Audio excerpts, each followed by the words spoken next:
Alec Rex. Il est mort, a vu les portes de l'enfer, Jésus-Christ et le réveil de la fin des temps.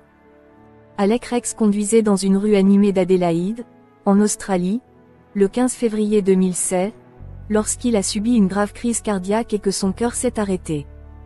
Il s'est affalé sur le volant, la circulation s'est arrêtée autour de lui et une femme s'est précipitée vers sa voiture.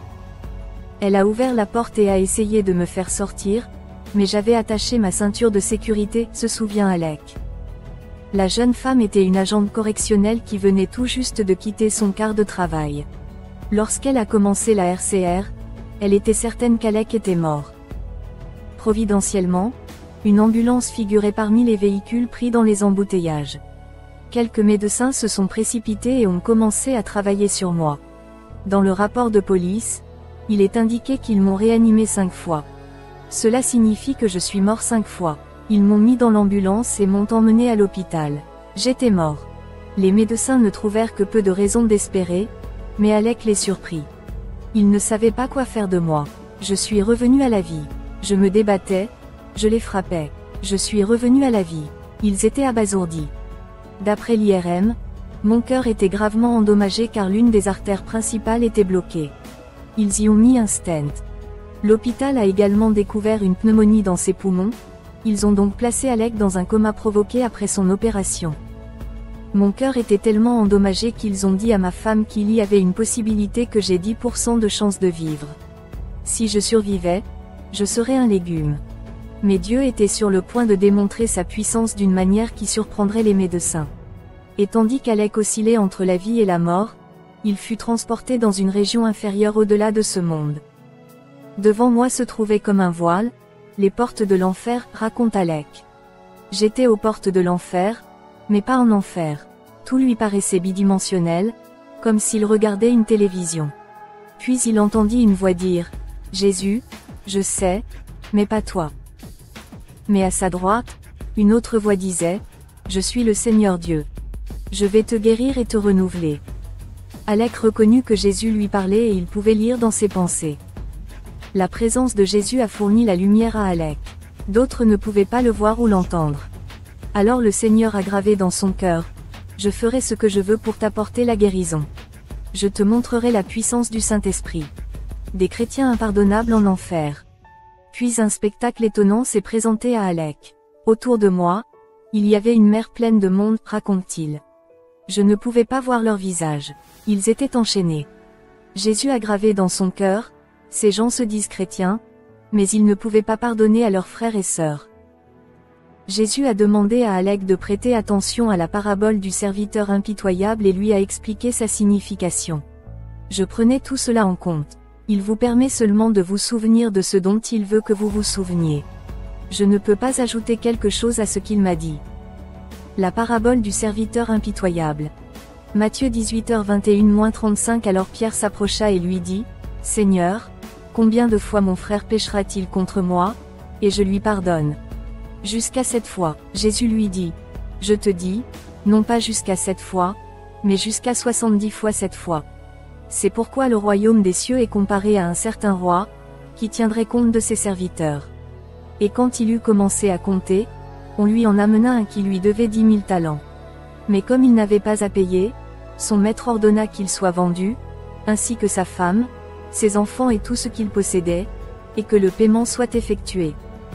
Le serviteur se jeta donc et l'adora, disant, « Seigneur, aie patience envers moi, et je te paierai tout. » Alors le maître de ce serviteur, ému de compassion, le relâcha et lui remit sa dette.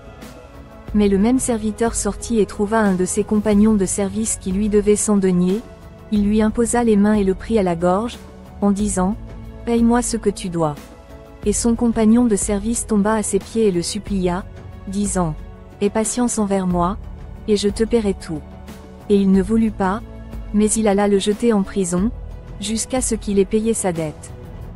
Alors, quand ses compagnons virent ce qui s'était passé, ils furent très désolés et vinrent raconter à leur seigneur tout ce qui s'était passé.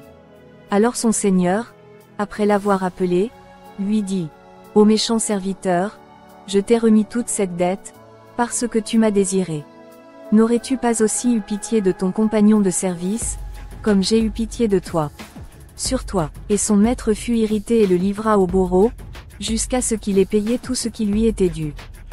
De même, mon Père céleste vous traitera, si vous ne pardonnez pas du fond de votre cœur chacun à son frère ses offenses. Un renouveau mondial arrive. Au cours de son expérience de mort imminente aux portes de l'enfer, Alec dit que Jésus lui a également dit qu'un réveil mondial allait arriver qui serait plus grand que la rue Azusa ou le réveil gallois. Il n'y aura rien de pareil, lui dit Jésus. Ce ne sont pas seulement les gens qui sont sauvés, ajoute Alec. C'est la mariée rendue parfaite, sans tache ni défaut.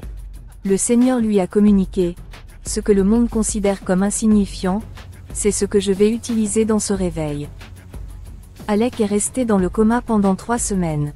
Pendant ce temps, les médecins débattaient pour savoir s'il fallait ou non désactiver son système de réanimation. Mais ensuite, Dieu a insufflé une nouvelle vie à son corps. Ils allaient éteindre la machine, raconte-t-il. Dieu m'a ramené à la vie. C'est un fait médical que j'étais mort pendant 20 minutes à l'hôpital. Mon cerveau est maintenant à 100%. Dieu soit loué, tout a changé. Je suis un miracle après l'autre. Après qu'Alec soit sorti du coma, l'infirmière en chef de l'unité de soins intensifs a dit à sa femme Bess, « Les signes vitaux de votre mari sont à 100%. » Le lendemain matin, le docteur Matthew Worsley, cardiologue et professeur à l'hôpital Royal Adélaïde, est entré dans sa chambre, a regardé son dossier et a dit, « Vous étiez mort mais vous êtes vivant. Tu es un miracle. » D'autres médecins étaient tout aussi étonnés. Lors de l'opération, il y avait un chirurgien cardiaque vasculaire, le docteur Raja. Il secoua la tête et dit, « J'étais là quand tu es revenu à la vie. J'étais là quand ils ont fait l'IRM de ton cœur. Il était tellement endommagé, je ne peux pas le comprendre. Il n'y a aucun signe de crise cardiaque, aucun signe de cicatrice. Votre cœur est à 100%. » Lorsqu'Alex a quitté l'hôpital, il a été ovationné par les infirmières. Ils ont dit, « C'est le type qui était mort et qui est revenu. » J'ai remercié toutes les infirmières et les médecins. Il y avait des médecins là-bas en larmes. Même si Alec est reconnaissant d'être en vie, il est encore plus ravi de ce que Dieu fait.